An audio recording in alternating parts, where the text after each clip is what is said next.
ಪ್ರತಾಪ್ ಸಿಂಹ ನಾಯಕ್ ಅವರೇ, ಬರ್ತೀನಿ ಅದನ್ನೇ ಕೊಡ್ತೀನಿ, ನಿಮಗೆ ಕೊಡ್ತೀನಿ ಅವಕಾಶ. ನಾಗರಾಜ್ ಅವರೇ, ಒಂದ್ second hold on. Pratap Simha Nayak ಅವರೇ, ನೀವು ಬಿಗಿನಿಂಗ್ ಅಲ್ಲಿ ಹೇಳ್ತಾ ಇದ್ರಿ ನಮ್ಗೆ ಯಾವ ಸಮಸ್ಯೆಗಳು ಇಲ್ಲ ಅಂತ ಹೇಳಿ. ಈಶ್ವರಪ್ಪನವ್ರು ಬಹಿರಂಗವಾಗಿ ಯಡಿಯೂರಪ್ಪನವ್ರ ಹೆಸರನ್ನ ಬಳಕೆ ಮಾಡಿಕೊಂಡೇ ಬಂಡಾಯವಾಗಿ ನಿಲ್ತಾ ಇದ್ದೀನಿ. ಇದು ಅಪ್ಪ ಮಕ್ಕಳನ್ನ ಪಕ್ಷ ಆಗಕ್ಕೆ ನಾನು ಬಿಡೋದಿಲ್ಲ, ಪಕ್ಷ ಉಳಿಸ್ಬೇಕಾಗಿದೆ, ನಾನು ಬಂಡಾಯವಾಗಿ ನಿಲ್ತೇನೆ, ಯಾರ ಮಾತು ಕೇಳೋದಿಲ್ಲ, ನಾನು ಗೆದ್ದ ಮೇಲೆ ನನ್ನ ಪಕ್ಷಕ್ಕೆ ಸೇರಿಸ್ಕೊಳ್ತಾರೆ, ಶಟರ್ ಅವ್ರನ್ನ ಸೇರಿಸ್ಕೊಂಡಂಗೆ. They are very confident. ಇನ್ನೂ ದಿನಗಳಿದ್ದಾವೆ. ಅಲ್ಲ ನೋಡಿ, ಚುನಾವಣೆಯ ಸಂದರ್ಭದಲ್ಲಿ, ಆವೇಶದ ಸಂದರ್ಭದಲ್ಲಿ ಕೆಲವೆಲ್ಲ ಮಾತುಗಳು ನಿರೀಕ್ಷೆಯಾಗಿ ಬರದಿದ್ದಾಗ ಒಂದಷ್ಟು ಮಾತುಗಳು ಬಂದು ಹೋಗ್ತದೆ. ಒಂದ್ ನಿಮಿಷ ಹೋಲ್ಡ್ ಮಾಡಿಸ್ತೀನಿ. ವಿಧಾನಸಭೆಯ ಚುನಾವಣೆ ಸಂದರ್ಭದಲ್ಲಿ ಡಿ ಕೆ ಶಿವಕುಮಾರ್ ಅವರು ಸಿದ್ದರಾಮಯ್ಯ ನಡುವೆ ಇಬ್ಬರ ನಡುವೆ ಮನಸ್ತಾಪಗಳಿದೆ, ಹೊಂದಾಣಿಕೆ ಆಗ್ತಿಲ್ಲ ಅಂತ ಹೇಳಿದವರು ಯಾರು? ಅಲ್ಲ ನೋಡಿ, ಪ್ರತಿಯೊಂದು ಚುನಾವಣೆಯಲ್ಲಿಯೂ ಅದರದೇ ಆದಂತಹ ಹಿನ್ನೆಲೆಯಲ್ಲಿ ಮಾತುಗಳು ಬರ್ತದೆ ಹೋಗ್ತದೆ. ಇದು ಲೋಕಸಭಾ ಚುನಾವಣೆ. ಲೋಕಸಭಾ ಚುನಾವಣೆಯ ವಿಷಯಗಳೇ ಬೇರೆ, ರಾಜ್ಯದ ಚುನಾವಣೆಯ ವಿಷಯಗಳೇ ಬೇರೆ. ರಾಜಕೀಯ ಒಂದೇ ಅಲ್ವಾ? ಅಲ್ಲ, ರಾಜಕೀಯ ಒಂದೇ ಇರಬಹುದು, ಆದ್ರೆ ಜನ ನೋಡುವ ದೃಷ್ಟಿಕೋನ ಬೇರೆ ಇರ್ತದೆ. ನೀವು ಈಶ್ವರಪ್ಪನವರು ಯಡಿಯೂರಪ್ಪನವರು ನೋಡೋ ದೃಷ್ಟಿಕೋನ ಬೇರೆ. ಈಗ ನೋಡಿ, ನೀವು ಆಲೋಚನೆ ಮಾಡಿ ನೋಡಿ, ಈ ರೀತಿಯ ಚರ್ಚೆಗಳು.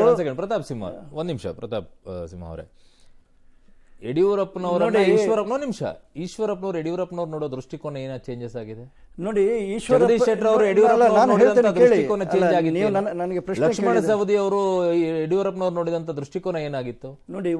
ಒಂದು ಮಾತು ಹೇಳ್ತೇನೆ, ಈಶ್ವರಪ್ಪರ ಬಾಯಿಯಲ್ಲಿಯೇ ನಾವು ಯಡಿಯೂರಪ್ಪರ ಮಾತುಗಳನ್ನು ಕೇಳಿದ್ದೇವೆ, ಯಡಿಯೂರಪ್ಪರ ಬಗ್ಗೆ ಹೊಗಳಿದ್ದನ್ನು ಕೇಳಿದ್ದೇವೆ, ಯಡಿಯೂರಪ್ಪರು ಈ ಪಾರ್ಟಿಯನ್ನು ಬೆಳೆಸಿದವರು ಅಂತ ಹೇಳುವಂಥದ್ದನ್ನು ಸಹ ಕೇಳಿದ್ದೇವೆ. ಈ ದೃಷ್ಟಿಯಲ್ಲಿ ಇವತ್ತು ಏನೋ ಒಂದು ಸಣ್ಣ ವ್ಯತ್ಯಾಸ.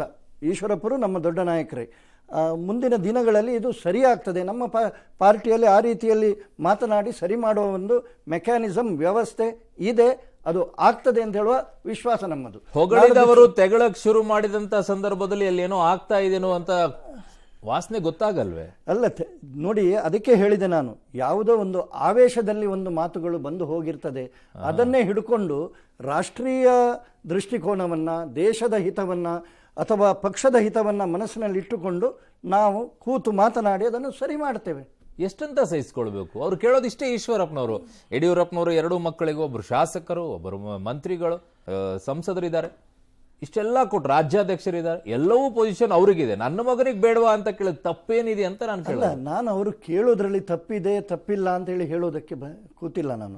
ನಾವು ಒಟ್ಟು ಆಲೋಚನೆ 28 ಸ್ಥಾನಗಳು ಕರ್ನಾಟಕದ್ದು. 28 ಸ್ಥಾನಗಳಲ್ಲಿ ಯಾರಿಗೆ ಏನು ಕೊಡಬೇಕು ಅಂತ ಹೇಳುವಂತಹ ದೃಷ್ಟಿಯಲ್ಲಿ ನಮ್ಮ ಪಾರ್ಟಿಯಲ್ಲಿ ಒಂದು ವ್ಯವಸ್ಥೆ ಇದೆ. ಹಾಗಿದ್ರೆ ಈಶ್ವರಪ್ಪನವ್ರು ಯಾಕೆ ಸಮಾಧಾನ ಆಗಿಲ್ಲ? ಅವರಿಗೆ ಸಮಾಧಾನ ಆಗಲಿಲ್ಲ ಅಂತ ಹೇಳಿದ್ರೆ ಅವರನ್ನು ಸಮಾಧಾನ ಮಾಡುವ ಸಾಮರ್ಥ್ಯ ಇದೆ.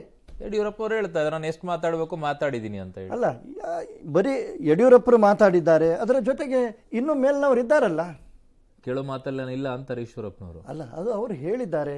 ಆದರೂ ನಮಗೆ ವಿಶ್ವಾಸ ಇದೆ.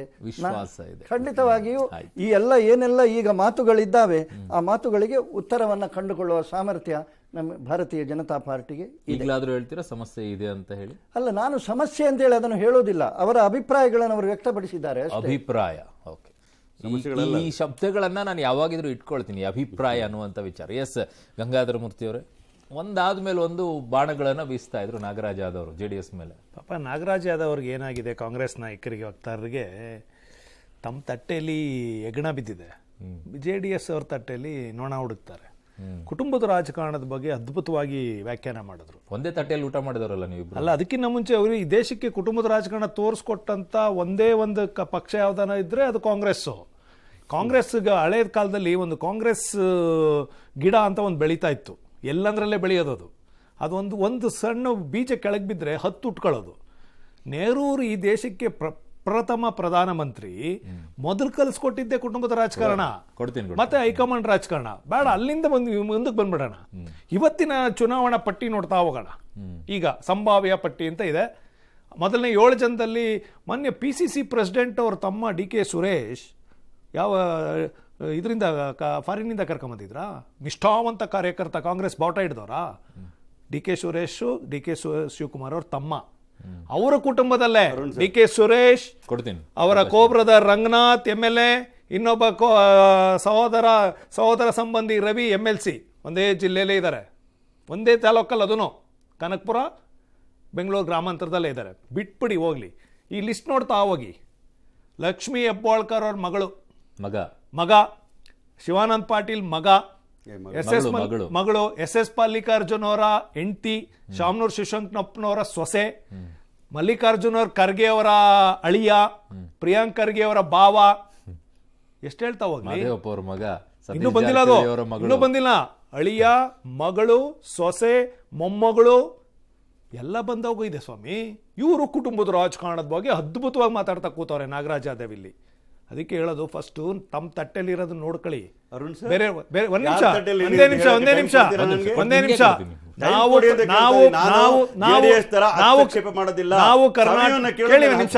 ನಾವು ಕರ್ನಾಟಕ ರಾಜ್ಯದಲ್ಲಿ ದೇವೇಗೌಡರು ಮಕ್ಕಳು ರಾಜಕಾರಣದಲ್ಲಿ ಇರೋದು ಸತ್ಯ ಅಂತ ಒಪ್ಕೊಂಡ್ಬಿಟ್ಟಿದೀವಿ. ನಿಮ್ ತರ ಇನ್ನೊಬ್ಬರ ಬಗ್ಗೆ ಅಲಿಗೇಷನ್ ಮಾಡ್ತಿಲ್ಲ. ನಿಮ್ ಕುಟುಂಬದಲ್ಲಿ ಹಿಂಗಿದ್ರು ಮಾಡ್ತಿಲ್ಲ ನಾವು. ಆಯ್ತಾ? ನೀವು ಅಲಿಗೇಷನ್ ಮಾಡ್ತಾ ಇರೋದು ಈ ದೇಶವನ್ನ 41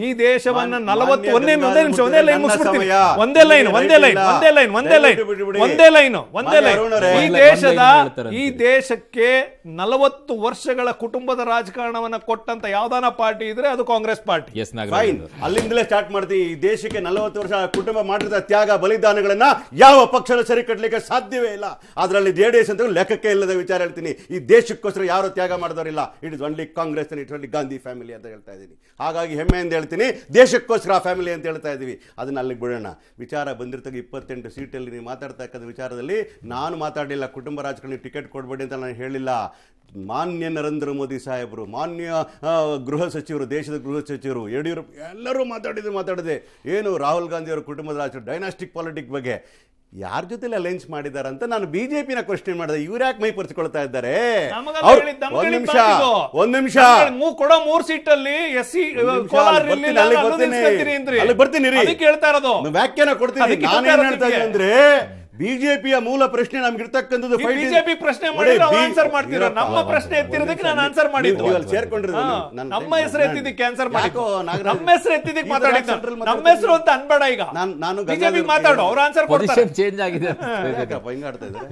ಓಕೆ, ನಾನೇನ್ ಹೇಳ್ತಾ ಇದ್ದೀನಿ ಅಂತಂದ್ರೆ, ಕುಟುಂಬದ ರಾಜಕಾರಣದ ಬಗ್ಗೆ ದೊಡ್ಡ ದೊಡ್ಡ ವ್ಯಾಖ್ಯಾನಗಳು ಮಾಡಿರ್ತಕ್ಕಂಥದ್ದು, ಎಲ್ಲರ ಮುಂದೆ ಗೊತ್ತಿರೋದು, ಪಬ್ಲಿಕ್ ಡೊಮೈನ್ ಇರ್ತಕ್ಕಂಥದ್ದು. ಮಾನ್ಯ ನರೇಂದ್ರ ಮೋದಿ ಅವರು ಅತ್ಯಂತ ಗೌರವ ಕೂಡ ದೇಶದ ಪ್ರಧಾನಿ ಅವರು, ಅವರೇ ಮಾತಾಡ್ತಾರೆ ಕುಟುಂಬ ರಾಜಕಾರಣ ವಿರುದ್ಧವಾಗಿ ಹಲವಾರು ವಿಚಾರಗಳು ಮಾತಾಡ್ತಿದ್ವಿ. ಒಂದು ಪಾರ್ಟಿ ಅವರು ವ್ಯಾಖ್ಯಾನ ಮಾಡಿದ್ರು, ಕುಟುಂಬ ಪರಿವಾರ ರಾಜಕೀಯ ಏನು ಅಂತ ಹೇಳಿದ್ದಾರೆ, ಒಂದು ವ್ಯಾಖ್ಯಾನ ಮಾಡಿದ್ದಾರೆ. ಕುಟುಂಬದಿಂದ ಪಕ್ಷಗಳು ನಡೆಯೋದು ಕುಟುಂಬ ರಾಜಕೀಯ, ಬಟ್ ಒಂದು ಕುಟುಂಬದಿಂದ ಅಭ್ಯರ್ಥಿಗಳು ನಿಲ್ಲೋದು ಕುಟುಂಬ ರಾಜಕೀಯ ಅಲ್ಲ.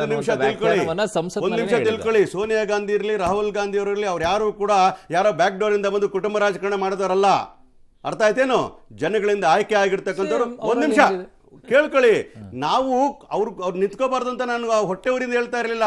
ಆದ್ರೆ ಅವ್ರು ವ್ಯಾಖ್ಯಾನ ಮಾಡ್ತಾ ಇದ್ರಲ್ಲ, ಕುಟುಂಬದ ವ್ಯಾಖ್ಯಾನ ಏನಾಗಿದೆ ಅರ್ಥ ಅಂತಕ್ಕಂಥ ಒಂದು ರೀತಿಯಲ್ಲಿ ಹೇಳ್ತಾ ಇರ್ತಕ್ಕಂಥದ್ದು. ಎರಡನೇದು ಹೇಳ್ಬೇಕು, ಅಲಯನ್ಸ್ ವಿಚಾರ ಮಾತಾಡಬೇಕು ಅಂತಂದಾಗ ನಮ್ಮ ಮೇಲೆ ನಾವು ಮತ್ತು ಕಾಂಗ್ರೆಸ್ನವರು JDS ಅಲಯನ್ಸ್ ಮಾಡಿದಾಗ ಮಾತಾಡಿದ ವಿಚಾರಗಳು ಏನೆಲ್ಲ ಆಗಿದ್ದು, ಏನೆಲ್ಲ ಮಾತಾಡಿದ್ರು. ಮೊನ್ನೆ ಅಸೆಂಬ್ಲಿ ನಡೆಯುವತಕ್ಕಂಥದ್ದಲ್ಲಿ ಇದೇ ಅಮಿತ್ ಶಾ ಅವರು ಬಂದ್ಬಿಟ್ಟು ಅಲ್ಲಿ ಹಳೆ ಮೈಸೂರಲ್ಲಿ ಏನಾದರೂ ಮಾಡಿ ಒಕ್ಕಲಿಗರು ಓಟ್ ಪಡ್ಕೊಂಡು ಸ್ವಲ್ಪ ಸಕ್ಸಸ್ಫುಲ್ ಆಗಿದ್ದಾರೆ. ಅದ್ರಲ್ಲಿ ಏಟ್ ತಗೊಂಡಿರೋರು JDS ಇರ್ಲೇ ಕೂತಾರೆ.